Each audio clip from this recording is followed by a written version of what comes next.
Good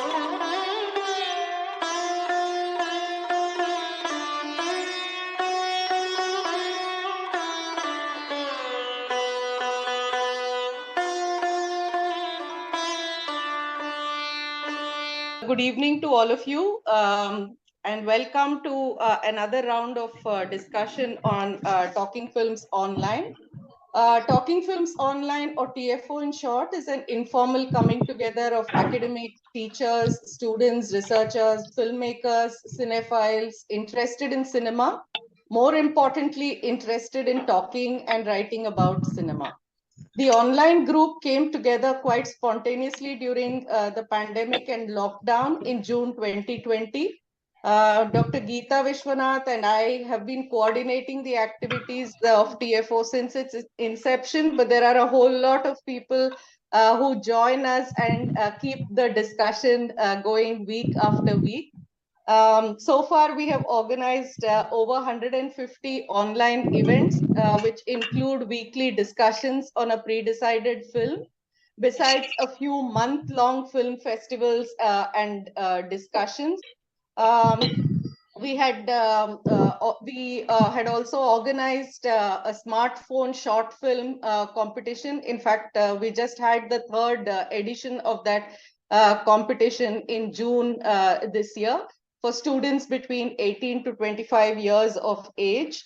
So this is part of our anniversary, TFO anniversary event. Our aim is to get a conversation going around cinema and to get as many people involved in the process as possible. With all our events being online, anyone and everyone interested in cinema is welcome to our forum. We have a blog called talkingfilmsonline.wordpress.com where we encourage all kinds of writings on cinema. We have a YouTube channel called Talking Films Online where you can watch some of our earlier discussions. We are also on Facebook and Instagram and WhatsApp as well. On Facebook, TFO is a private group. So we meet every Saturday at 9 p.m. To discuss various films. This week, we are discussing the Tamil film APPATHA. And the discussion this week will be initiated by Subha J. Subha is an entertainment journalist currently based out of Mangaluru, Karnataka. She primarily covers the Tamil and Kannada film industries, writing reviews and interviews online. I'm not sure if Amit has joined us. Maybe he hasn't. But if he does, he's the actor who plays the role of the son in the film. Amit is an Indian actor who has appeared in films and television shows in Tamil, Kannada, and Hindi. He became popular for his role in the Kannada television series Site, in which he played the role of Rama. He has a number of he's acted in a number of television series in Tamil. He's also played supporting roles in a number of Tamil films. And I think he was also the voice of the Kannada Big Boss a couple of years ago. So welcome, Subha. And whenever Amit joins us, he says he's on a train. So if he gets connectivity, he will join us. So welcome to both of you. And over to you, Subha. Thank you so much. Thank you so much for having me here. First of all, I'd like to apologize for my voice. I've been swigging hot water from morning. It's been gone for a week now. So I hope it doesn't grate your ears too much. So, she introduced me. I write on cinema. I primarily like talking to the directors and writers because, I really think they make cinema. And watching Apatha, I was just thinking of how senior citizens are portrayed in Tamil cinema as such. I'll just take you back. I'll keep this short for about, say, 10 minutes. So I'm looking at the past 10, 15 years. So till then, if you look at senior citizens being portrayed in cinema, primarily Tamil cinema, they've always been in very, poignant films or films full of dreariness and sadness, and you really have to weep buckets and about their plight. Children have abandoned them, children, grandchildren are not bothered about them, and that is how it is. They are mired in poverty. And we very rarely had films where grandparents are their own people, where senior citizens are their own people. They're always seen in the in the role of someone's mother or someone's grandparents. That's all they've been categorized as. They've really not been seen as individuals.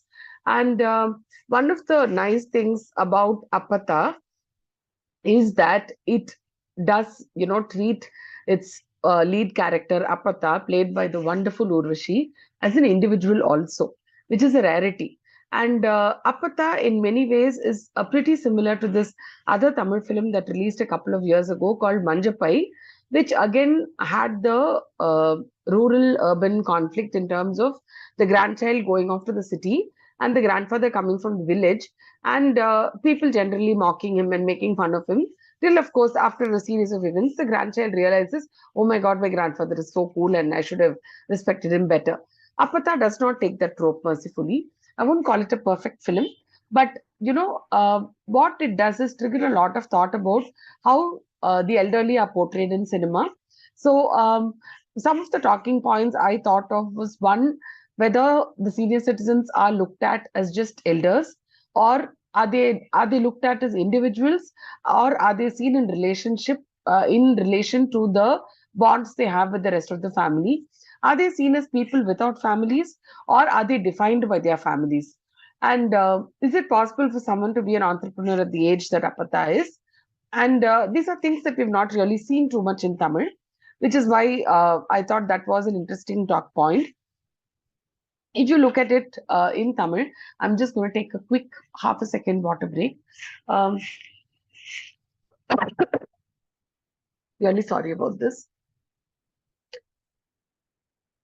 If you look at Tamil serials, primarily those directed by K. Balachandar, have always played an important role in pushing forward the idea of senior love, and the fact that people who are older must have a shot at love, can have a shot at love, and there's nothing wrong in it. So recently, in fact, Raj Kiran, an actor, it was Dhanush's directorial, a film called Pa Pandi, spoke about senior love again with Revati and the lovely Raj Kiran. Raj Kiran incidentally also played the grandfather in Manjapai. So these films also talk about the fact that these are people who go on to forge bonds of their own. They like to do things of their own. Raj Kiran, for instance, in Papandi, likes riding off into the sunset on his bike. He loves the idea of going to meet someone. There's this full flush of first love returning after many years and interesting things like that. So while Apatha does not, push the envelope that way, it does push the envelope in terms of, her personal growth. So I think I'll leave it open for some discussion about what you all felt about the film before we go on to some of the points.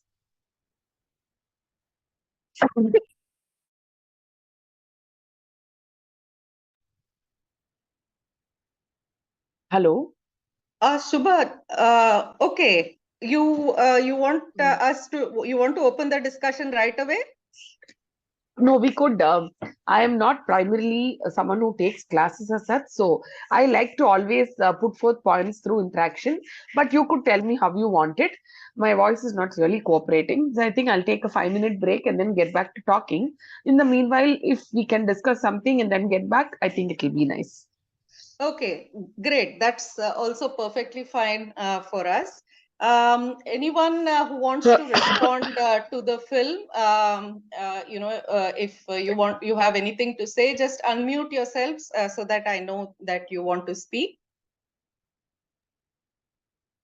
And just to, while you gather your thoughts, just to kind of keep the conversation going, I had a couple of things to say about the film.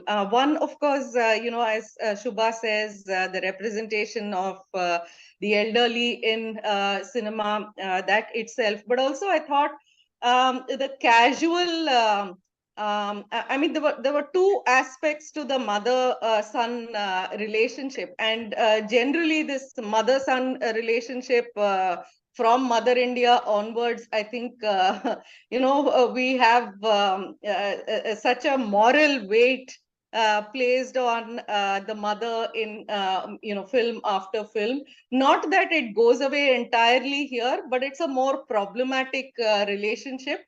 There's a certain kind of familiarity with a parent that breeds contempt. There is that aspect. There is also a casual instrumentality in the mother-son relationship. The son taking the mother for granted. I mean, she's available. She can easily come and take care of the dog. There is no need to tell her why she should come or what her role is. I mean, she's there to take care of things whenever the son wants. So there's a certain kind of casual instrumentality. So it's not I thought that was quite well done in the film. So he's not. I mean, he's a bad son, but he's also an uncaring son simply because he has so many other important things than a mother. So I thought that was quite interestingly done in the film. Also, this. There have been a spate of these animal films, I think, in recent times, and probably this also has something to do with how after the pandemic, I don't know, maybe it's something that I have begun to notice more acutely after the pandemic, but people having pets, people talking about their relation with the pet as a parenting, that they are the parent of so and so. This is something that we see more obviously in particularly after the pandemic. In terms of films, I think there have been quite a number of films in recent times, including the Kannada film Charlie, I think, where this pet as a kind of, someone who helps a character evolve, grow. I think this kind of a role that is often seen in the films with regard to the pet. So I thought this is again an interesting new kind of characterization that is coming through in cinema. So these were the 2 points, just to begin with and keep the conversation going. Okay. If Shubha feels up to it, she can respond right away, Yes, or anyone I'm here. else. I'm here. Yeah. Go Yeah, ahead. sorry. I have been running courtesy hot water. So, okay. You were talking of pets. I completely agree with that because also now is the time when people I'm just looking at social media, people are broadly divided into those who like pets and those who are completely anti-pets. And, you have these raging wars going on. So I thought it was interesting that in this film, she's someone who's terrified of pets. If you did reference Charlie. So in Charlie, Dharma is just not, he's uncaring. He doesn't mind whatever happens to it. As in, he's not afraid of it. He's just an uncaring person. Here, she's like, I thought the swing between positively being scared of pets to of dogs to turning that degree, and that again goes back to her caring nature because she falls for it because she realizes that it is hungry, and hunger is what draws her to the pet. The fact that she left the pet hungry, which again was very interesting. And talking of the mom son relationship, I thought that it was the character, as irritating as it was written decently, I thought, because he's uncaring towards everyone. You never see him being caring to anyone, including his wife or his child or the dog. He just wants everyone to be around him. He's like the universe, center of the universe, and he wants everyone to go around him. And I think that came through very well in the film. And yes, with regard to pets and the pandemic, after you told me, I just went back and thought, yes, I think that has been the case. We've had a lot more movies with pets being an active part of life inside a house. Thanks, Shubha. Anyone who would like to come in at this point to talk about the film, talk about... Yes, Geeta, please go ahead. Yeah, thank you, Shubha, and thank you, Nikhila, as well. Yeah, some of the things that I wanted to speak about already, both of you have spoken. Another thing that struck me as somewhat different was the way the mother-in-law, daughter-in-law relationship was portrayed. Generally, if you look at even television serials, it is portrayed as a conflictual relationship. And here I thought it, like it may not be really a warm, loving relationship, but it is cordial. And the daughter-in-law, in fact, is, far more concerned about how the mother-in-law will, fit into the house, and she takes her around and shows her around and things like that. So that was one thing. The other thing was the comic element in the film. To have, a senior person to be the center of the comic element of the film was, I thought, very endearing. It made the whole movie really sweet. She is the one who's, who ends up in those comic situations with the dog, falling over and things like that. And also propelling the other persons in the neighborhood into funny situations. And talking of neighbors, it begins with a lot of, antagonism and suspicion, but slowly it turns into some kind of a large extended family.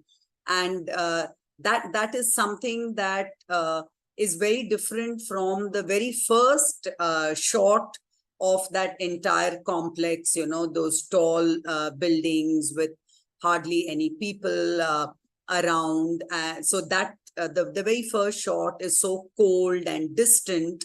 And then you have all of them coming together, and they are the ones who encourage APPATHA to come into her own, to actually convert her passion for pickle making as well as her abilities in pickle making into a whole cottage industry. So these are some of the things I thought were interesting about the film. Thanks, Geeta. Thanks for bringing in the perspective of the city, the urban space, and how the older woman from the village has to kind of adjust in this urban space that she enters, and also the kind of conflicts. It could be with the association, it could be with among the different members, which is and the way in which they kind of encourage her, as you said. All that is quite well done in the film. Anyone else who wants to come in at this point?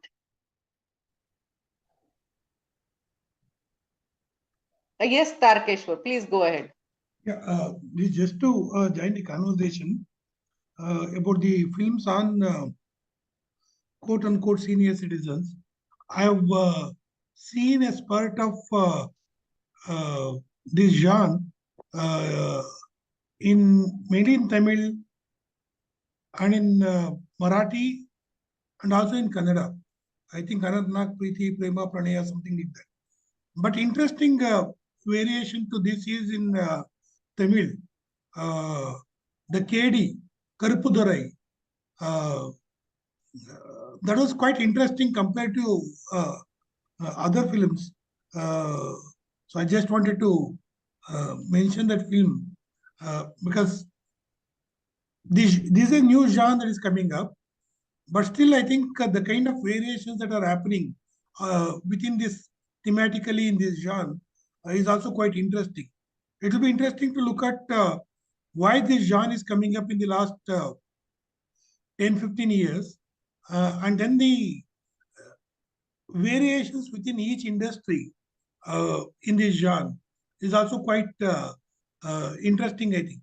I'll just stop here. Right, sir. That's a very valid point there. Yes, KD is a delightful film, but I think it is all credit to the writing of director Madhumita. That in my head, I never look at KD as a film about an older person because he is so full of life and so young, and all he wants to eat is a good biryani. That is like that's the end thing of his life. He just wants to eat a good biryani, and therefore, I don't think I brought that in here. It's a very valid point you're making regarding how industries look at stories regarding the elderly. I'm reminded of this delightful Marathi film called Rado, which is radio. And, it was about an old couple and a radio set, and how this old man loves the radio.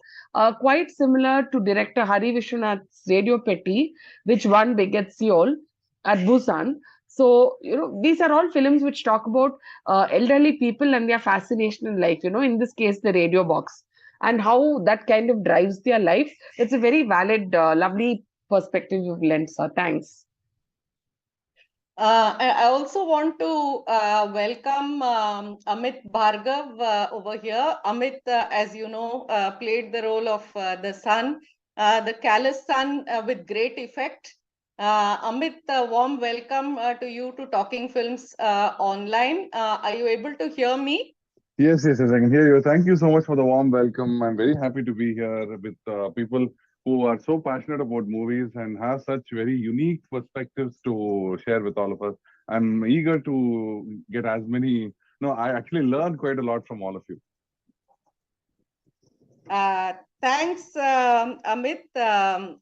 Yeah, we've just begun discussion on the film. In fact, we also commented on how your character in the film is so well written, both in terms of in terms of showing a certain kind of a carelessness, an uncaring feeling towards everyone around, including the mother. So someone who is kind of so self-centered and self-absorbed in some ways, and is fairly uncaring to people around, which also reflects in the mother-son relation. Subha was pointing out how it's a nicely written character, and you have a nice sneer in the film, condescending, so it's a well played character, Amit. So congratulations on that.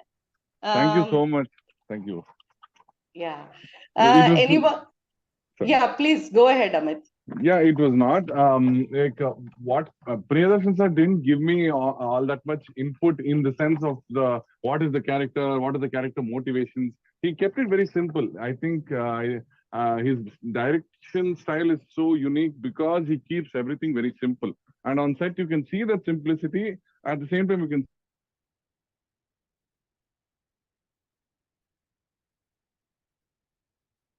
We lost you a little.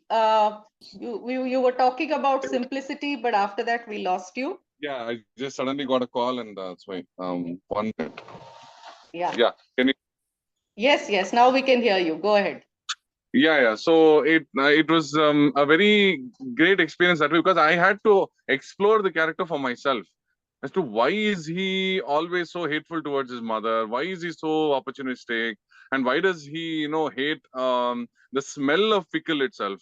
He can't stand that at all. So what is it that has made him so averse to it? So it was like I was on my own journey during the trying to find the character motivations behind Pavadasami. So it was quite exciting that way. Okay. That's nice to know, how actors bring a layer of interpretation and, layer of complexity to the characters they play. It's interesting, that you said that the director didn't give you too much of a background into the character, and you brought your own perspective to the film. Is this something that happens in most films, or is this something unique to this film, Amit? It is absolutely dependent on the director because, yeah, director and the writer definitely, because they sometimes, and it depends on the character. Sometimes when a character is pretty far from the actor's general persona, you might get quite a few notes from the director, and some directors are very particular as to how each, even the smallest of nuances in the face or in the dialogue, in the inflections, in the voice, everything is extremely tailored by some director. But some directors, they focus a lot on casting right and making sure that they choose the right people and then let them do what feels right to them. So sometimes it's very collaborative. Sometimes it's a little more the director gives a lot more direction than yeah, an actor would be probably used to. So here Priyadarshan sir's style was very specifically that, his dialogues also are like, although he knows what each character must say, he doesn't write them down very rigidly and say, this is what you have to say. He says, this is what I want to convey. And how would you say it? And he workshops a lot with his actors, which is why I feel his sets are also so much more collaborative.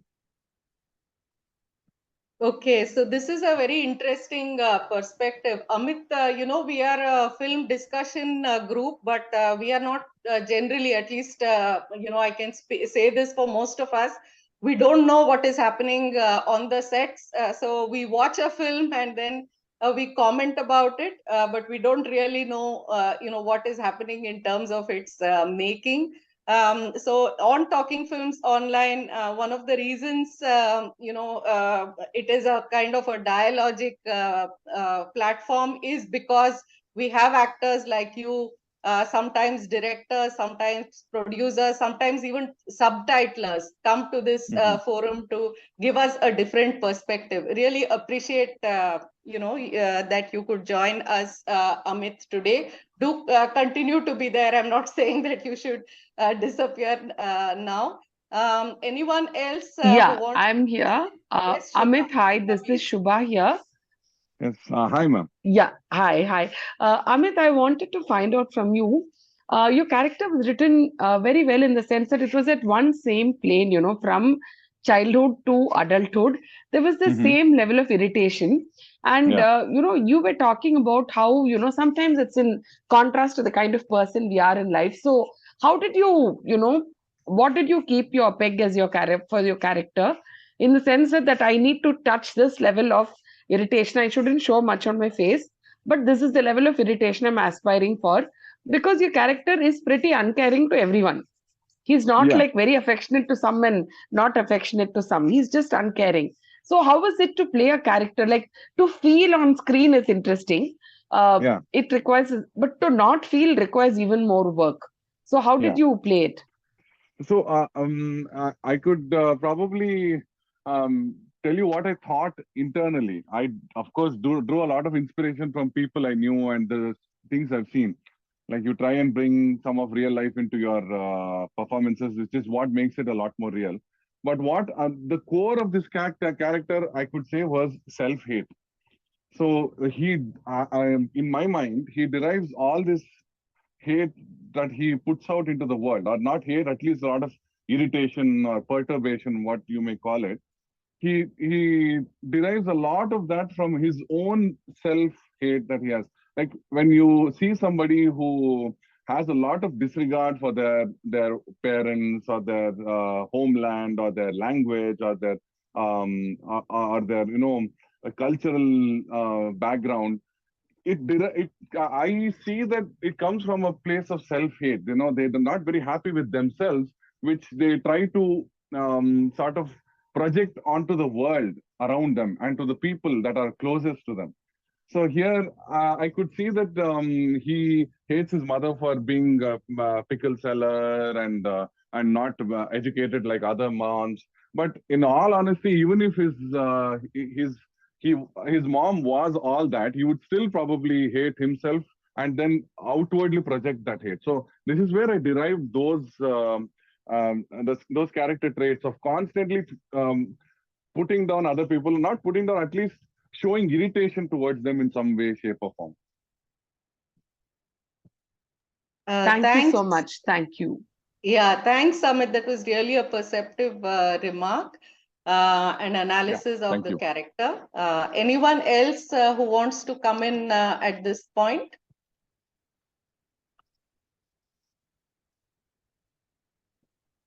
Ajanta, Madhurima, anyone else who wants to come in?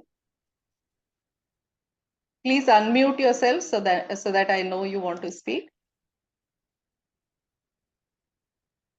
Yes, ma'am, it would be better if I speak at the end, if it is possible. Okay, Madhurima.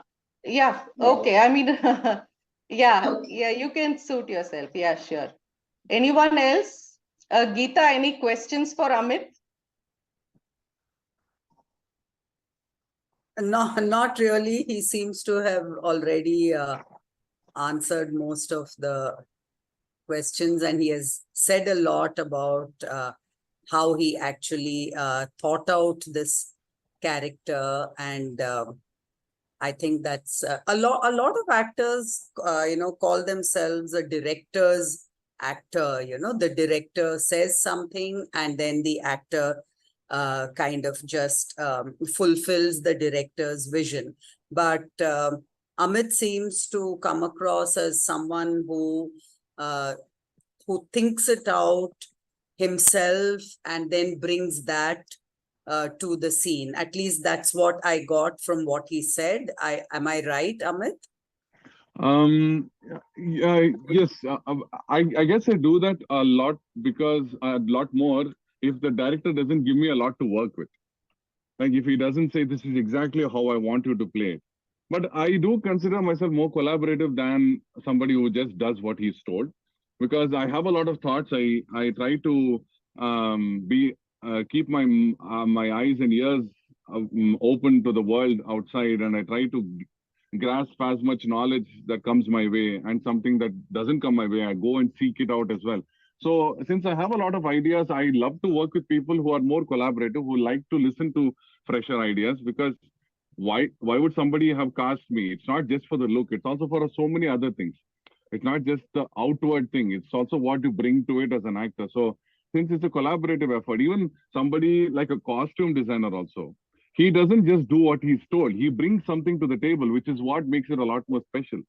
So I feel every single person, not just an actor, but every single person should not just be a director something, a director's editor or a director, because you have not been hired to just do like monkey say, monkey do. It's not that. It's like, it's not so specific. So if you are able to bring in your own expertise, your own experiences into it, the director will actually thank you a lot, but it will be a much better product. Thank you. Right. Amit, I had one more question for you. Yes, this was an OTT project from the beginning? Yes, ma'am. It was an OTT project. They were toying with the idea of doing a theatrical release before releasing it on Geo. But since it was a smaller budget movie with not very, theatrical stars, like stars who would bring people to the theater, they just went with the OTT release. Okay. The reason I'm asking you this is because, was there anything different in the way the film was made? Or did it free all up a bit because it is directly going to OTT, where you all did not have to introduce any commercial elements and things like that? Did it free the team as such while the making was on, once you all knew that this is going to OTT? Did it make a difference? No, I don't think so. At least not to my eyes. I don't know how it was in the drawing room, where how people actually ideated certain scenes. I don't know whether there was a difference there, but to my eyes, there didn't seem to be much of a difference, because you had a superstar in that project. That was Priyadarshan sir, and he is more than capable of bringing people to the theaters. I don't think that was ever somebody's concern that, we had to make this more palatable to the masses in order to, in order to make it worthy of a theatrical release. I think it was always meant to be, and it was made in such a way that it felt more, it felt more intimate. So something Right. that you watched with your family, sitting at home, and in that sort of a cozy setting. So I don't think, although they did think about a theatrical release, I think that idea was soon dismissed. But there was no Thank difference. you. You're coming to your question. Yeah, there was no difference in my eyes, at least, that made it, because the budgets people are treated very well, and there seemed to be a huge team for doing, either costumes or the food. Everything was done in a quite a big budget sense itself. And the locations were fabulous. Yeah, the locations, yes. And I wasn't part of that, unfortunately. They were shot in Pollachi and all that. And Yes. those, I think, kudos to Madhu Ambat sir. At such an advanced age, he was able to Yeah. bring those beautiful pictures to life. Yeah. And Yeah, the team was Priyadarshan's just, fondness for Pollachi and, the elephant rock, the Yanamalai, as we call it, is like, yeah. by now legendary. Of course, yes, yes, yes. And Yeah. it is beautiful, but I think it was Madhu Ambat sir's eyes that truly transformed it on the frame. So Right. definitely kudos to him. Thank you. Yeah. Anyone else who wants to come in now?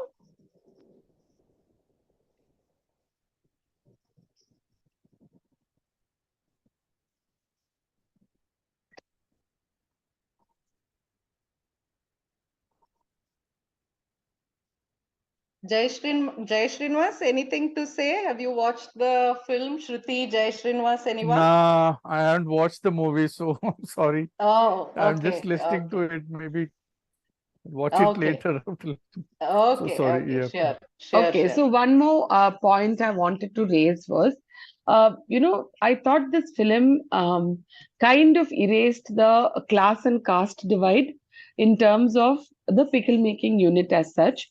Because Mhm. if you look at it, her bonds with the people around her, she is not from a very financially well-to-do background that was established earlier on, but she does seem to be from a certain hierarchy in society, but she doesn't seem to take any of that into consideration when she's working. And it's wonderful how a character like Appatha does not only progress herself, she also gets other people to progress with her. And that was very endearing in the film, I thought, how she reacted to people around her. And I thought that was very consciously written in. It was not something, they were not people working under her, but they were people working with her. That was a very important distinction, I thought. Thanks, Shubha, for bringing that point up. Also, the urban space itself, I don't know if caste got erased or got foregrounded in the urban space in the apartments. I'm not sure how to understand what was happening in the apartments themselves, but certainly in the village, it's an idealized kind of a space. I thought that is created where as you said, Appatha and between Appatha and the people who work for her, there's hardly any hierarchy. They're all in it together. She's helping, to write for those who are illiterate, read and write for those who are illiterate, taking up issues, going to the police station, standing with them. So in a way, it's a nicely written character, particularly in the rural space.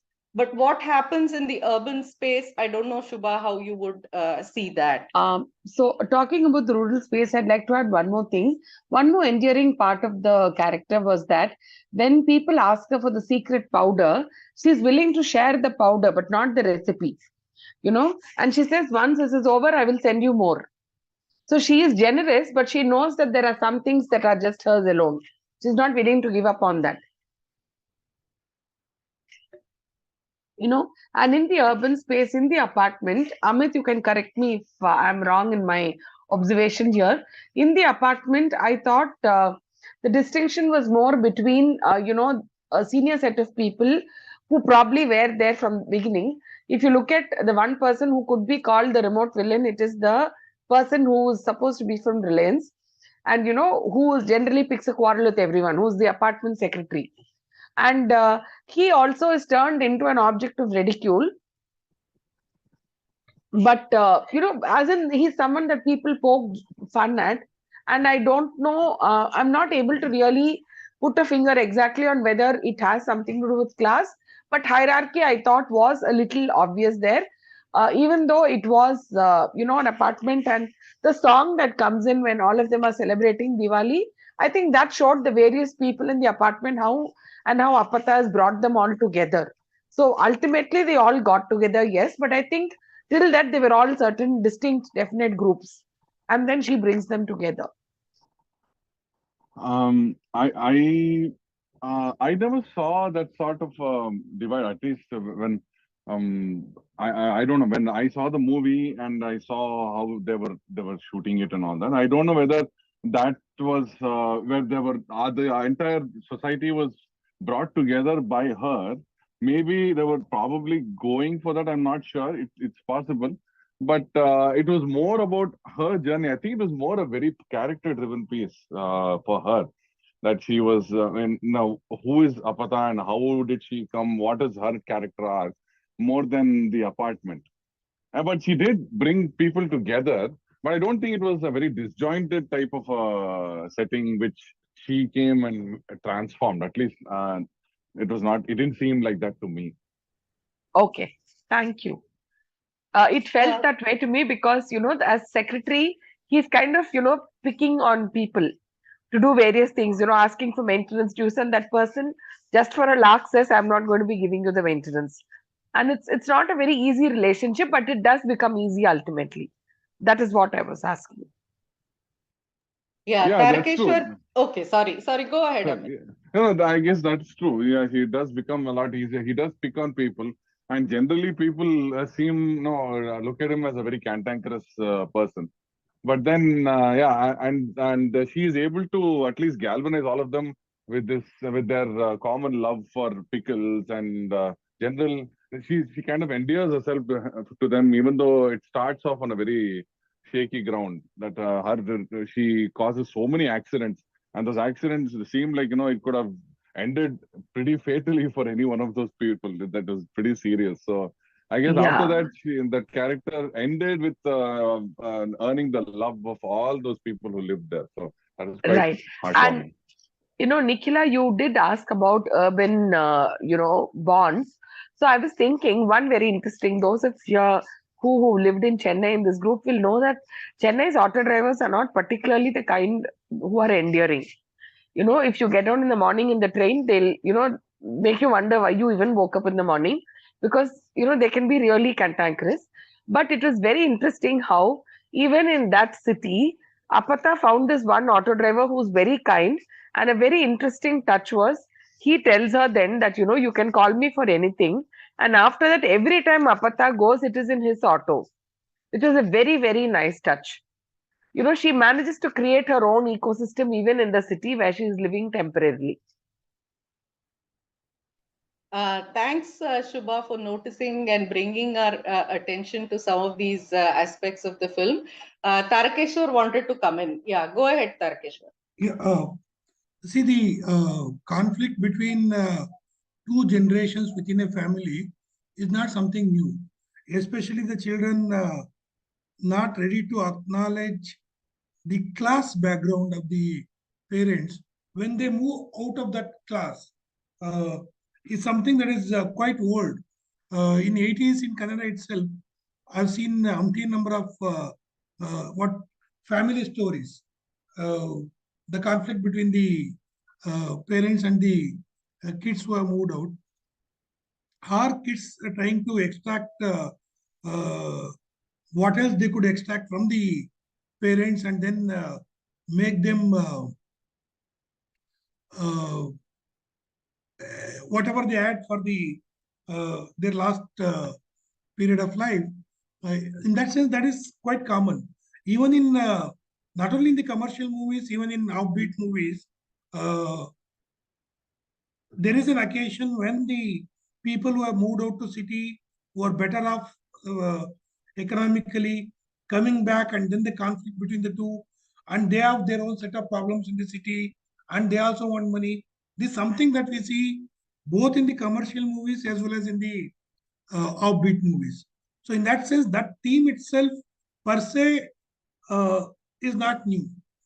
But what is interesting in this movie is the way it has been recast. One, drawing on the making the elder the protagonist, that to a woman, that to a single woman, either Pandian or in the Marathi movies, where you lost your partner and you are alone, and then you become the thing.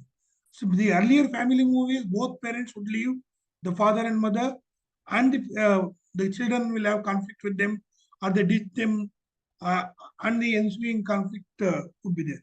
Here, they're all single parents. So in that sense, this old 80s thematic structure is replaced in the this elderly uh, alone person, Jean. And also, as you Nicola pointed out, this talking about the pet, that also comes in here. And the way it has been woven together is quite interesting. And regarding the issues of caste and the conflict within the city between auto drivers and the commuters and several other things, it has been used to the extent of, as Geeta was saying, to give certain kind of comic touch here and there, but not to explore the conflict per se. Because in the commercial movies, we will not try to bring in the complexities. You focus on one or two, and rest will come only to the extent it supports the main uh, plot. Otherwise, you don't disturb uh, the existing settled hierarchies. I think that is the formula that everybody would use. Here also, they're pushing the envelope in terms of the uh, entrepreneurship and the ambition of the elderly people, uh, while the children want them to retire and confine themselves to a single room in the warehouse, but they would like to be more enterprising. So that pushing that envelope seems to be the main concern, thematic concern of the narrative, rather than exploring the other issues that come along with it. This is what I just wanted to say here. Thank you. Excellent point, sir. Yeah. Any response, Amit? Anything to say?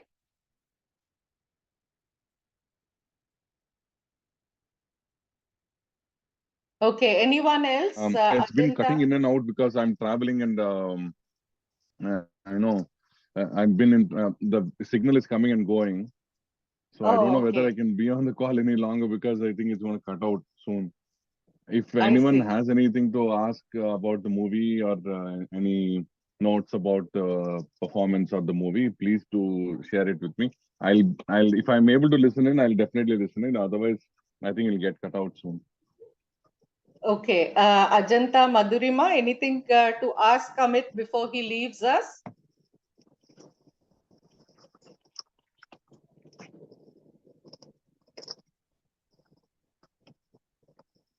Shubha, anything to ask? No, I think I'm done with yeah, I don't have any questions for Amit as such. Okay. Rajan, I think Rajan had unmuted and I have not. Yeah, Rajan, please. Okay, Rajan is not anymore here, I think. Okay, then Amit, thank you very much for joining us. I think we'll continue the discussion. If you are able to be on the call, you can continue. Otherwise, thank you very much for joining us and have a safe journey. I know you are traveling, so have a safe journey. We'll catch up. Thank you so much for inviting me. I learned a lot of different perspectives and very educated perspectives on this film, and I would love to learn more in future discussions. So, thank you for having me. I'll see you all. Good night. Good night. Safe travels. Thank you so much. Good night. Okay, anyone else who would like to come in? Madhurima, you were saying that you would like to speak at the end. Yeah, I just have one or two things to say. Most of it is already discussed, like from the point of view of the senior citizens, how they are represented, or the urban space, or the caste representation. So I just wanted to say one or two things from the point of view of the animal rights perspective, since the representation of the animal, especially the dog, is an important part in the movie.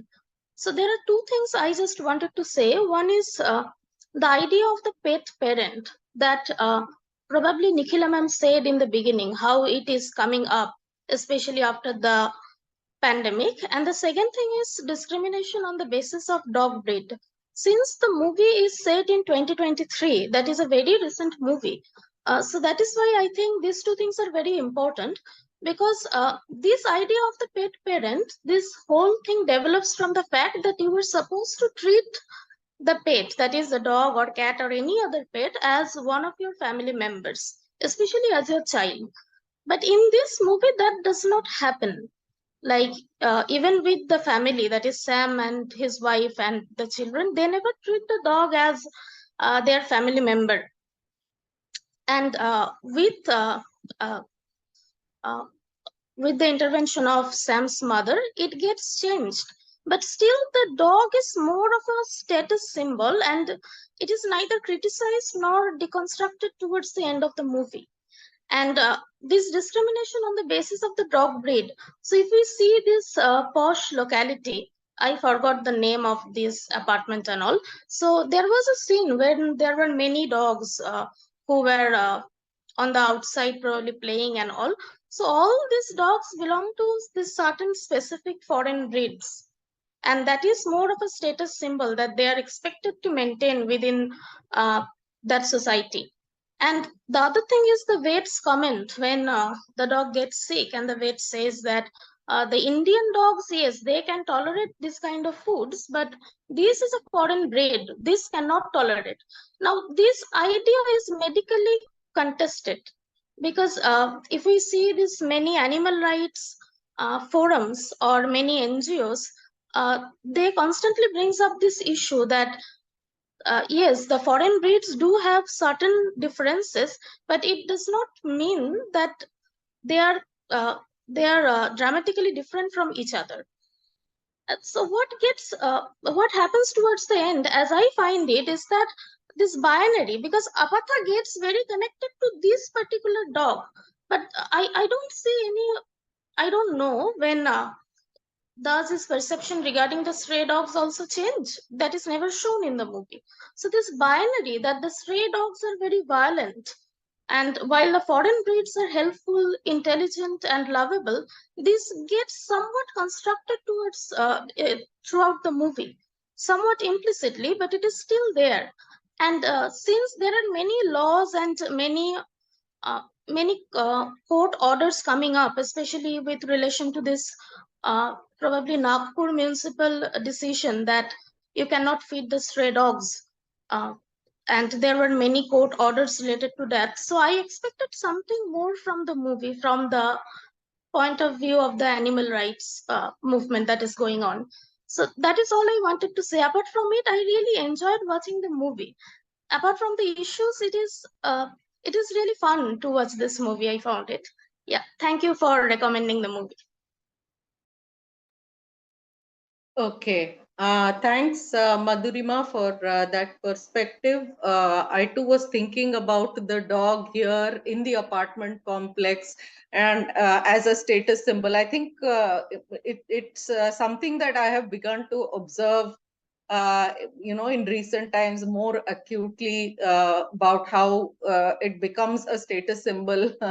Or it has become a status symbol, and also the breed of the dog and what matters is, I mean, for instance, the character of the son, the Sam, is a kind of full of contempt for the barking dog.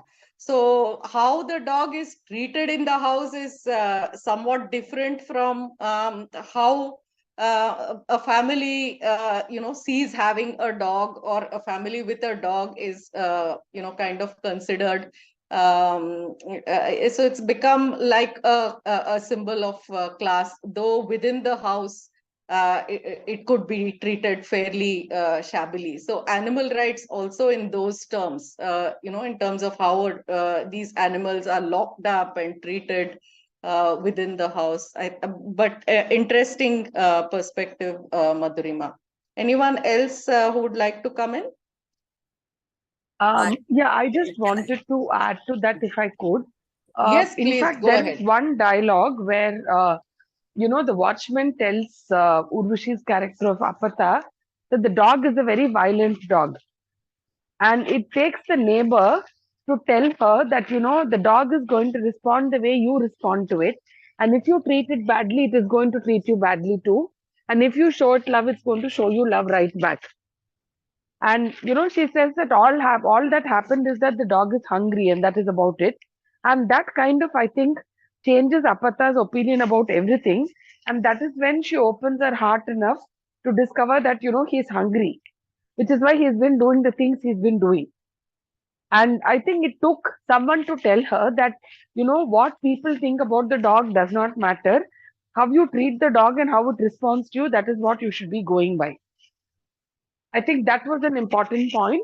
And yes, the issue of apartments and pets and how people treat dogs inside apartments. And sometimes it is a status symbol. More often than not, it is a status symbol. And in such cases, it becomes very difficult for the animal. You're not going to be able to control its behavior because it is going to react to how badly or well it is being treated. Yeah, thanks, Shubha. I think Geeta had unmuted herself. Geeta, yeah, go ahead. Yeah. No, I just wanted to say that, while watching the film, at some points I was just wondering, about the cruelty to the animal, and some scenes actually depicting it, like, locking him up in the bathroom or putting the basket over him and pushing him into the bathroom. And I was wondering how it was accepted, because if you may have noticed, a lot of films these days put up that caveat, or no animal was harmed during the making of this film. So it is important. If it is important to say that, I was wondering how these scenes actually they managed to get past. Yes, I was actually thinking of talking about this cruelty, but then I was a bit apprehensive about it. But what I felt is that the fact that the dog went to the station without Apatha noticing it only at the end when she starts barking. So, so these ideas are very much contested in today's idea of animal rights and how you can become a pet parent. So I felt that the movie does not really consider that aspect as a significant issue of the film. It is more interested in the other issues, like the representation of the senior citizens, their issues, more represented on the issues of the human beings only. And even in academics also, we don't take those issues really seriously. We don't really talk about it. Yeah, thank you for that. Okay, anyone else?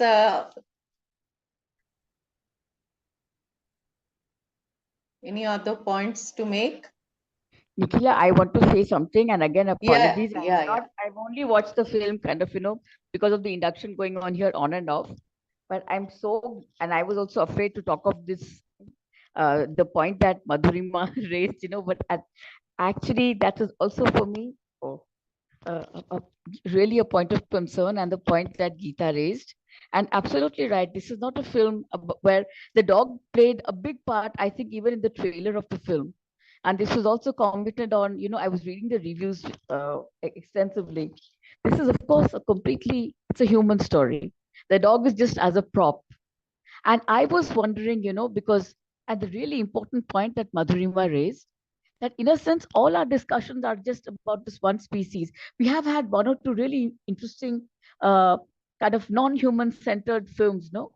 But how do we tell stories of the non-human?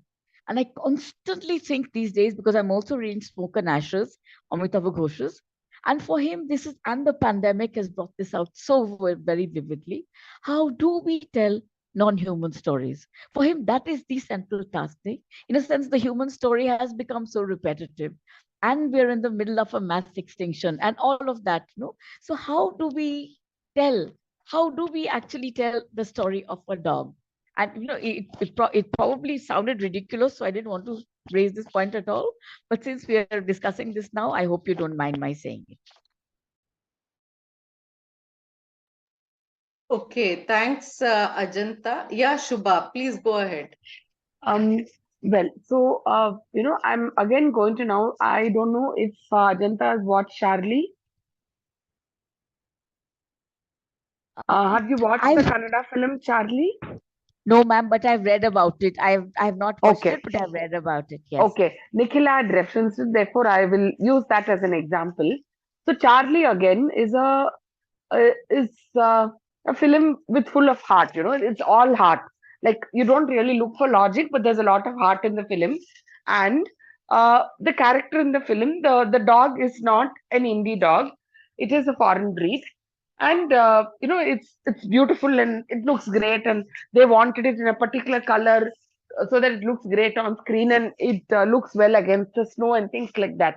So even with that film, some people had an issue saying, would the camera have been so loving and kind to the dog? Would the script have been so loving and kind if it had been an indie?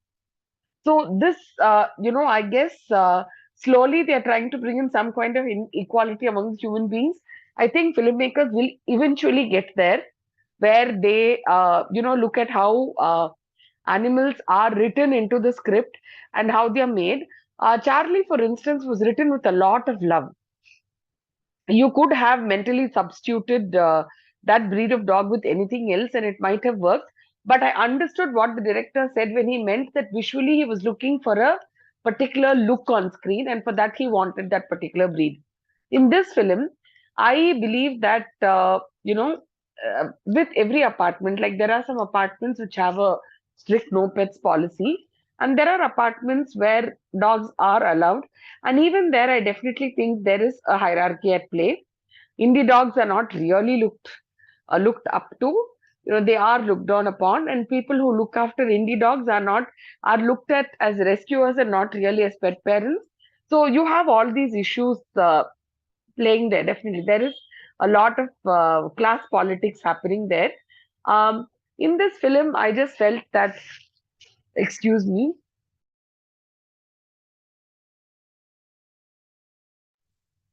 so sorry, I had to cough. In this film, I just felt that, the dog was used more as an object to bring in the laughs initially than to really establish anything. But I thought that dog was important because you had to know how Apatha changes as a person, from someone who's terrified of dogs to someone who likes dogs. But like I raised the point even earlier, Pavadasami's character, he doesn't treat the dog also well. The dog for them is a status symbol, and that is all it is in the film. None of them, the child, the mother, it's not a very warm family to begin with. They're all individuals. I don't think the sense of warmth in that family is evident anywhere. So I did not expect them to show any warmth to the pet also. Yeah, you're right, Shubha. The dog in the film is more, is used more to create.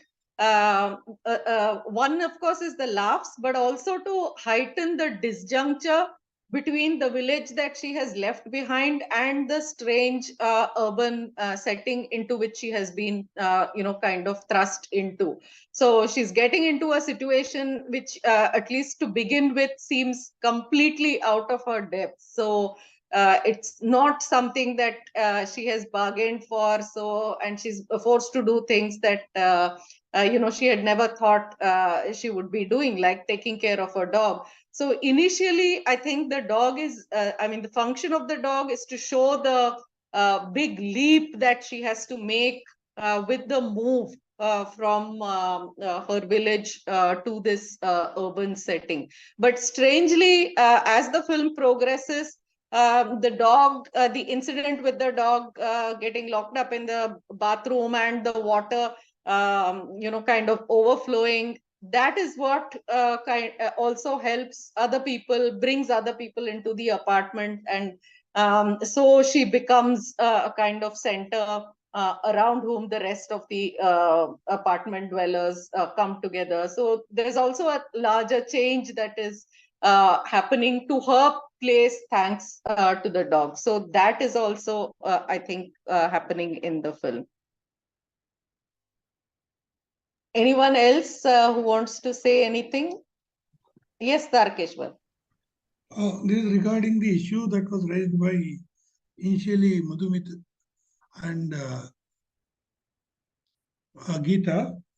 And I think about the representation of the dog and cruelty to dog, and the difference between the street dog and the breed dog, quote unquote.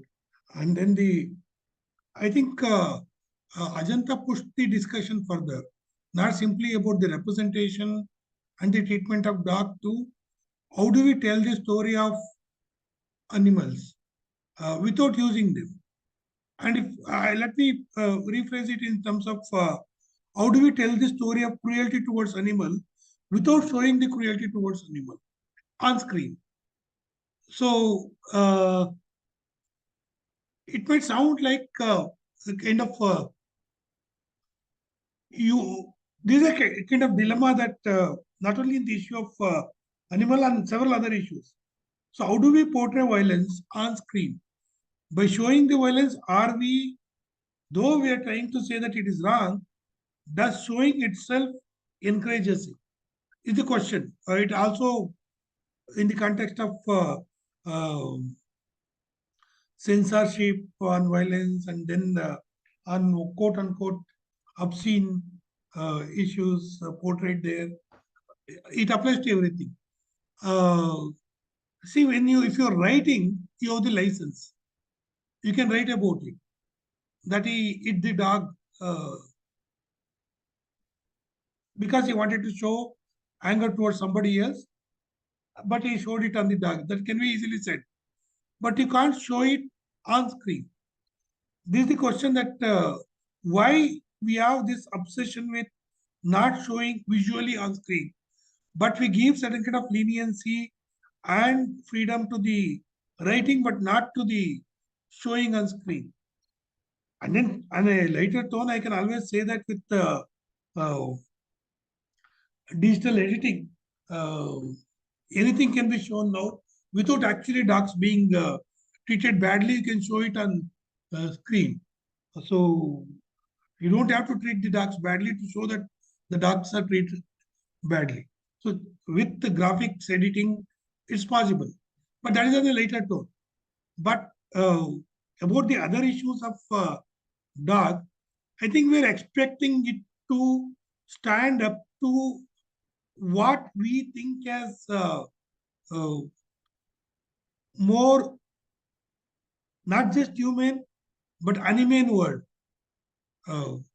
So you're trying to evaluate the film in terms of what you think as a good animal world.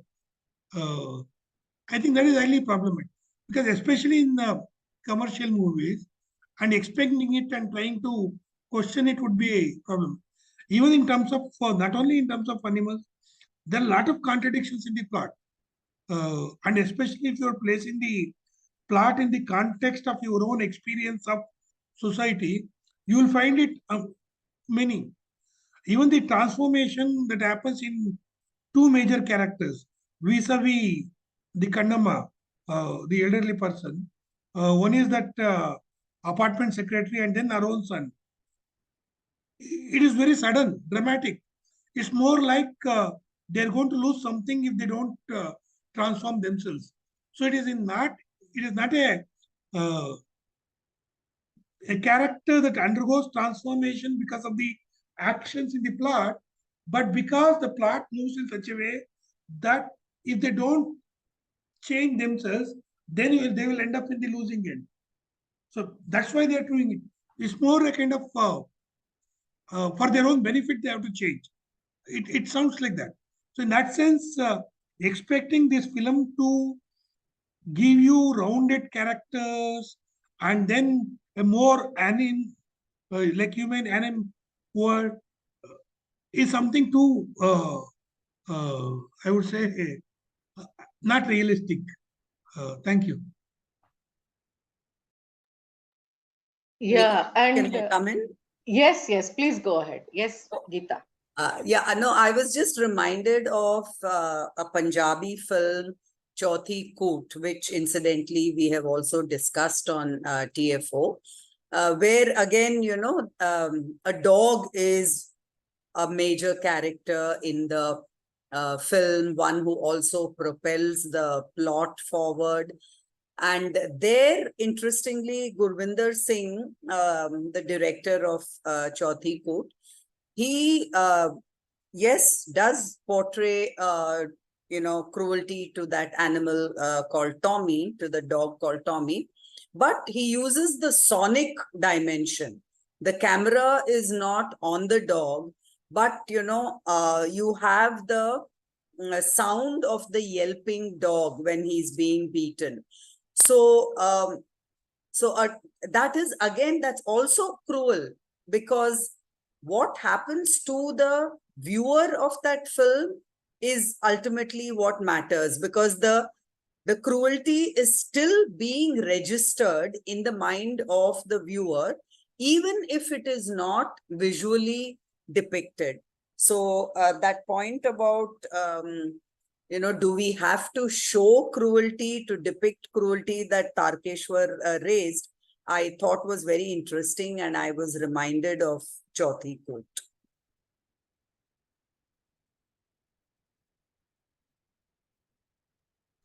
Okay. Yeah. The only thing Yeah. I wanted to say is that this cruelty that actually first was uh, raised by Geeta ma'am probably. Yeah, before that, we were not really looking at it as cruelty, right? Because it was portrayed in a very playful tone. So it did not really register on our mind like that unless someone brings it up.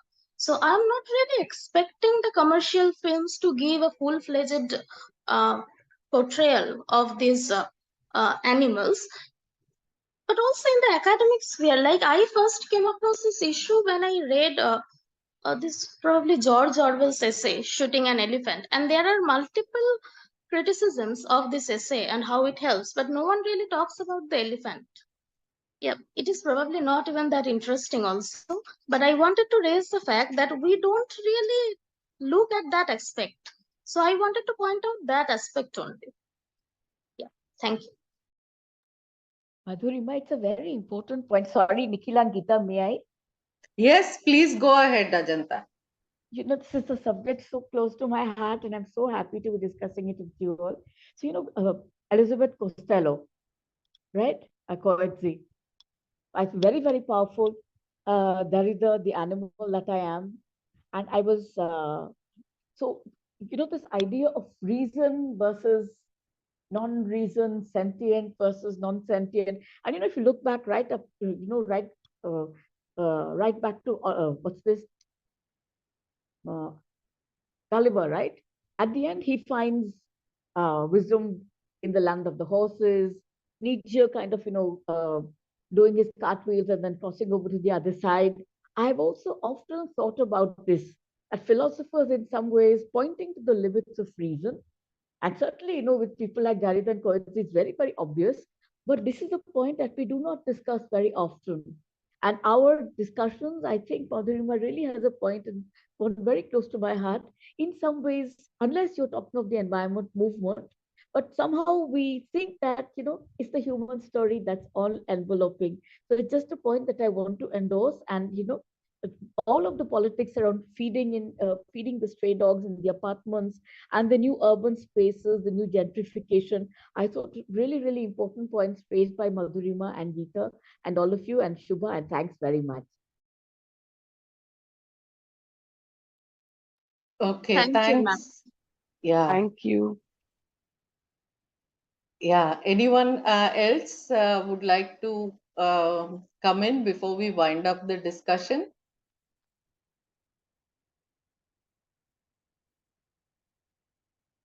Okay. If there are no further points, then let me begin by thanking Shubha for readily accepting my request to lead the discussion on the film. Shubha, thank you very much. We hope to Thank have you you. on TFO very soon with another film, a film that you will suggest and hopefully initiate a discussion on, maybe Definitely. yeah, in a month or so. Yes. Thank Thanks you. to Amit for joining us. Amit, I must say, right at the end, is my nephew, my cousin's son. And my cousin had shared this film on Facebook, the link to this film, and just on a wild, kind of call, I just took a call to have this film discussed on TFO, and got in touch with Amit to join in the discussion. Thanks, Amit, for joining in the discussion. Thanks to all of you who joined tonight. We will meet next Saturday with another film and another round of discussion. So till then, have a good night and happy weekend.